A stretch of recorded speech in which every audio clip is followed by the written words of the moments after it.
(11h38), retornando ao segundo bloco do Paralelo dessa quinta, 28 de novembro. E estávamos ouvindo Déjà Vu. Déjà Vu. Não é? Muito bem. Eu vou me anunciar, é isso. Deca Santana.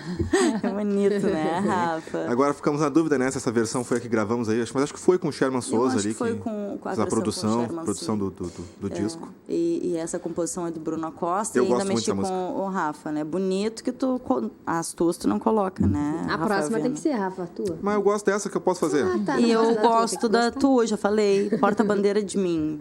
É massa. Bacana de ouvir. Um dia tocará. Muito bem, né? Sentando em cima da música, Rafa, isso é feio. Escondendo o projeto. Opa, música, Rafa, isso não pode. Pede no Conexão de amanhã pro Sherman pra ele tocar. Tá pede bem. que ele toca lá. Pode deixar. Meninas, vamos seguindo por aqui. Hoje estamos com a pauta mensal, parceria com o coletivo Bem Nascer, e falando hoje sobre violência obstétrica. De onde querem partir, né? Onde paramos? Eu acho que a gente pode falar que a gente está com 1 ano de Lei da Doula em Rio Grande. Que ainda não foi efetivado a pleno vapor. Ou não, a gente não está num momento de comemoração, na verdade. Porque já faz 1 ano que estamos tentando entrar legalmente nos hospitais e funcionar, né, de uma maneira como a gente gostaria, e ainda não teve a adequação da lei. Isso. Né? E aí a questão da implementação. Isso. Então, a gente está esperando ainda os hospitais fazerem a nossa inscrição dentro do hospital, com carteirinhas, essas coisas assim. E agora, né, 1 ano de comemoração. Diz que tem agora uma comissão do HU, né, para estudo e implementação dessa lei, e eles ficaram de até 60 dias dar retorno. Eu estou em contato agora com... 60 dias desde quando, Gabi? Desde, acho que umas 2 semanas atrás.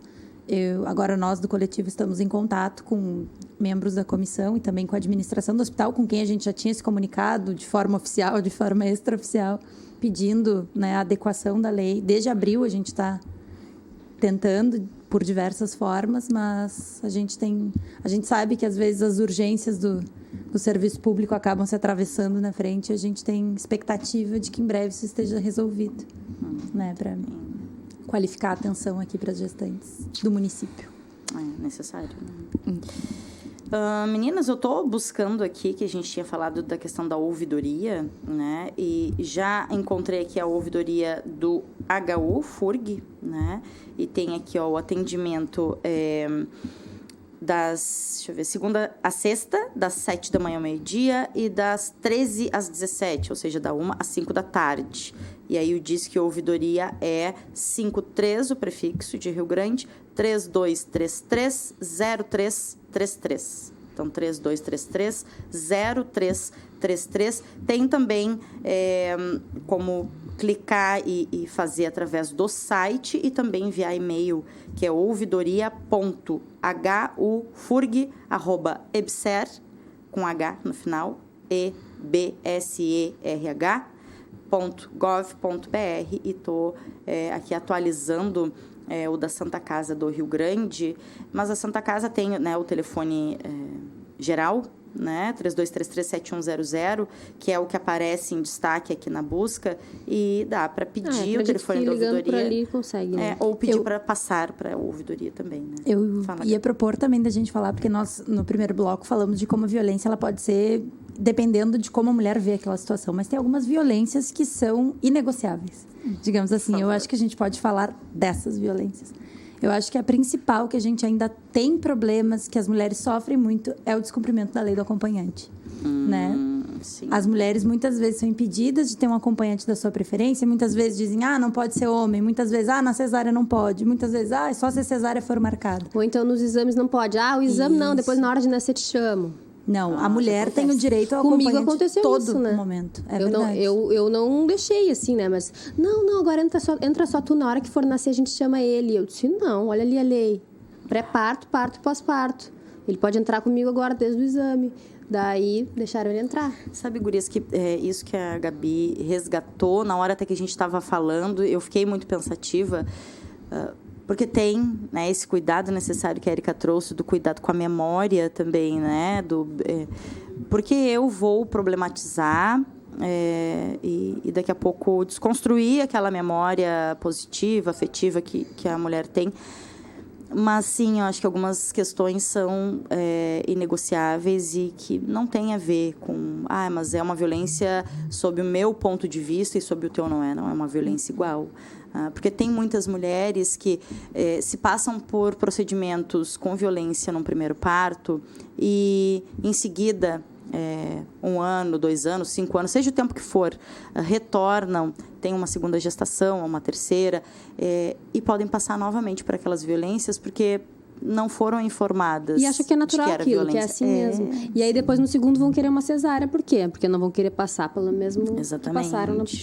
Muitas pessoas optam, principalmente pela cesárea, para não passar por essas violências, né? Então, a cesárea, ela é uma coisa assim, tipo, ok, vou lá, vou tá anestesiada, não vou sentir dor e não vão me machucar, não vão me tocar, não vão passar por essas situações que parece que é normal, né? Que para muitas pessoas parece que é normal e que em alguns momentos ela é necessária, mas em quase todos ela pode ser feita de uma maneira mais educada, mais humanizada, mais consentida. E é muito triste que uma mulher opte por uma cesariana única e exclusivamente, como as narrativas que a Erika tá trazendo aqui, de não, porque eu não quero ser machucada, porque a minha mãe passou horas sofrendo, porque fulano levou um tapa na perna. Empurrar a barriga, quebrou a costela, não sei.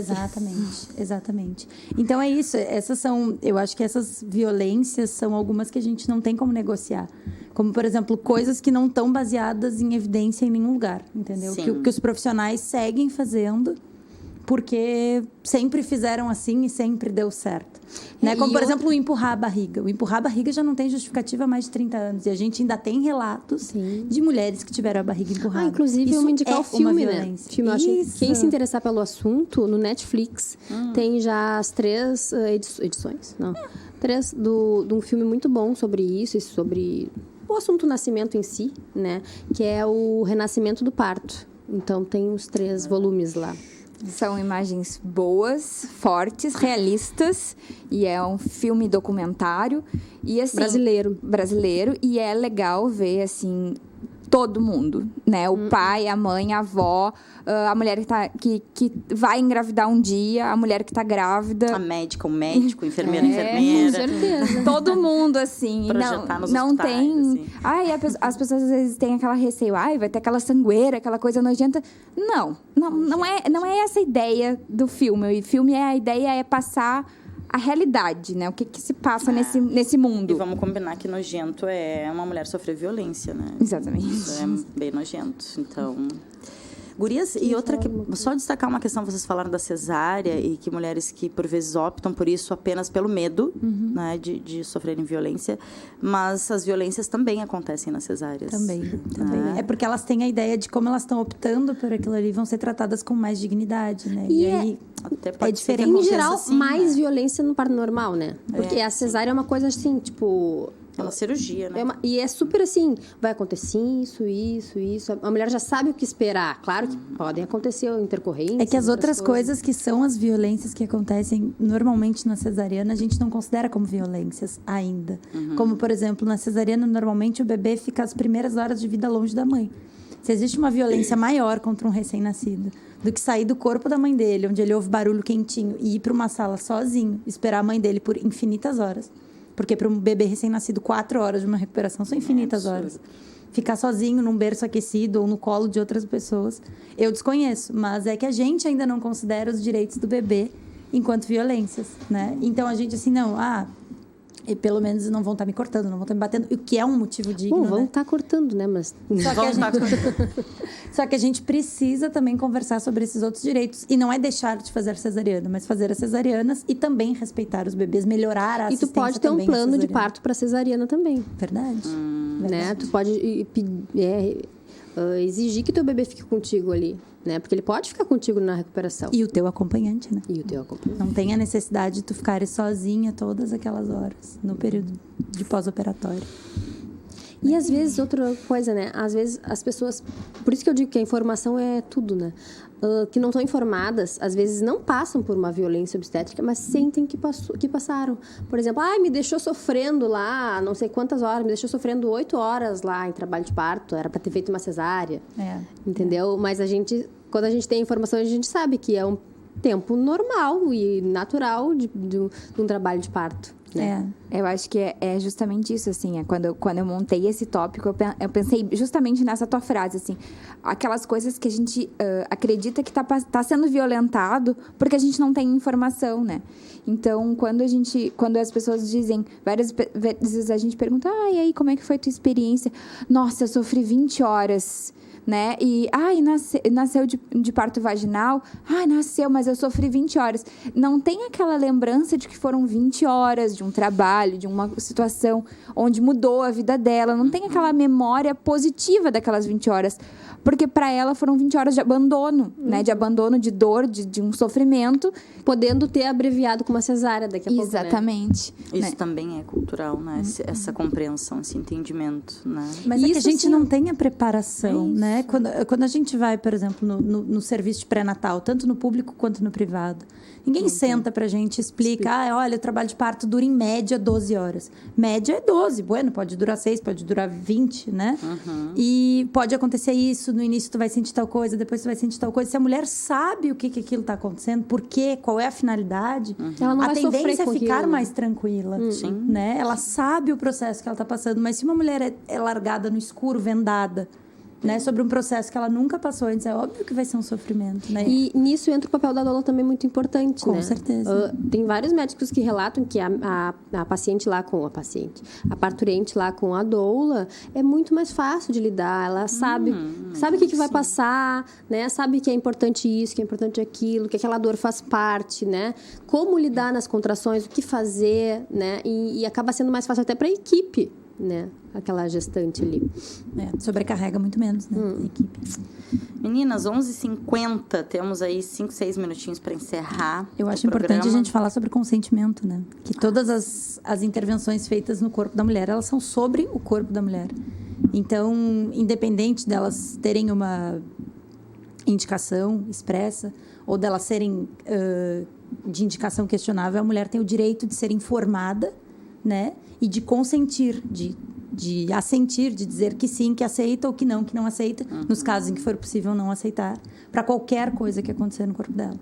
A gente ainda tem muita ideia de que entrou no hospital, o nosso corpo passa a ser o corpo que está controlado por aquele sistema de saúde, mas o corpo é nosso, o corpo é da mulher, né? Então, ela tem o direito de ser informada e de, quando for possível, dizer que sim ou que não para aquela intervenção. E para isso, ela vai ter que ter informação, novamente. E o que é informada sobre o quê, né? Sobre que horas precisa ser internada, se precisa ser internada naquele momento, por que está sendo internada, né, precocemente ou tardiamente. Se precisa botar o soro de ocitocina, se não precisa, né? Várias coisas. Agora eu vou até sair em defesa, né, da instituição de saúde, que o que tem acontecido agora frequentemente no HU é isso, né? Eles têm internado as gestantes mais tarde, porque assim elas ficam mais tempo em casa, internam, tem menos tempo, já engrena o trabalho de parto, admitem quando a mulher está mais adiantada no trabalho de parto. Quais os relatos que a gente ouve? Fizeram eu vir uma vez, eu vim a segunda, eu vim a terceira, porque aquela mulher não tem informação de quando é que de fato começa o trabalho de parto, quando ela deve procurar esse serviço, né? Então, gera também uma sobrecarga. Tu imagina que o mesmo profissional vai ter que atender aquela mulher 3, 4, 5 vezes seguidas e dizer para ela a mesma coisa: moça, volta para casa, ainda não está na hora, vai caminhar, vai te exercitar. Quando não tem nenhuma complicação, é claro, não estou falando de partos onde haja alguma complicação ou suspeita de complicação. Mas também tem isso. Essa está sendo uma mudança de cultura da instituição e que as pessoas ainda não estão sendo informadas, porque está faltando informação no serviço de saúde em geral sobre quando é o momento de procurar esse serviço, né? E quando, né? Quando é esse momento? A gente está falando e quando é esse momento, né? Então, basicamente, a gente diz que as mulheres precisam procurar o hospital a partir de algumas horas de trabalho de dores, né? Onde as dores começam a ficar ritmadas em 10 minutos, 3 contrações com dor, né? Além da barriga ficar baixa, comprimida, né? Se tu tem 3 contrações em 10 minutos, aí é o momento de tu procurar, né? Porque às vezes as pessoas, ou quando rompe bolsa, né? Sim.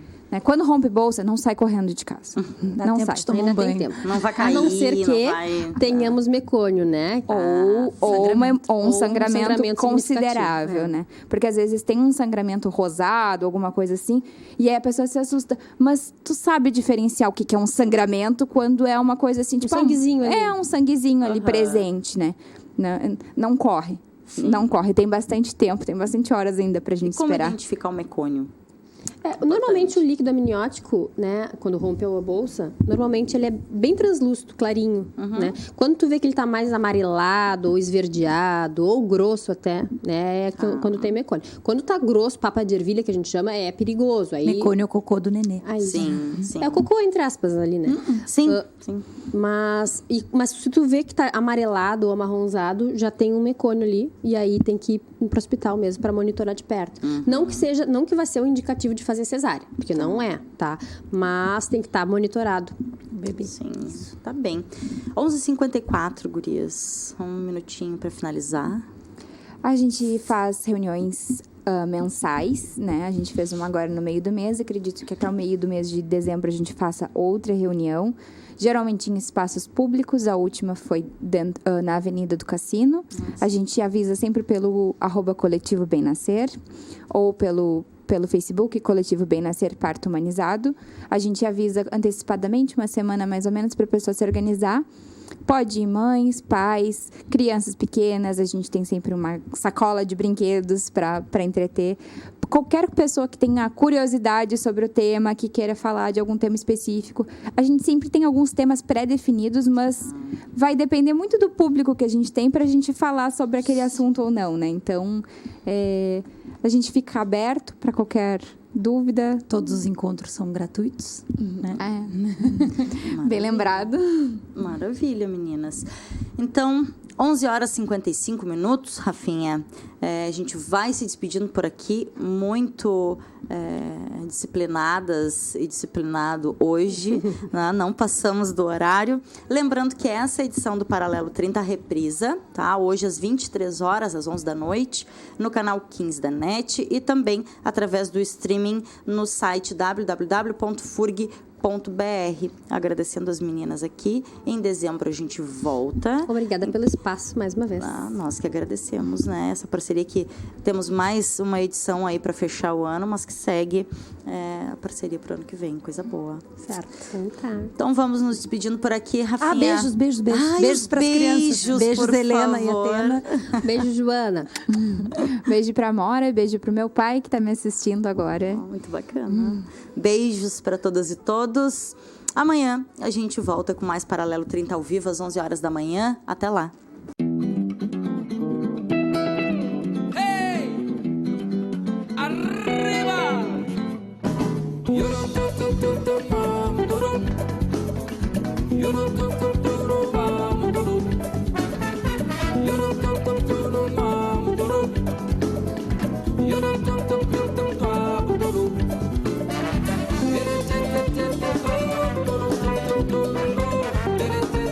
Bye.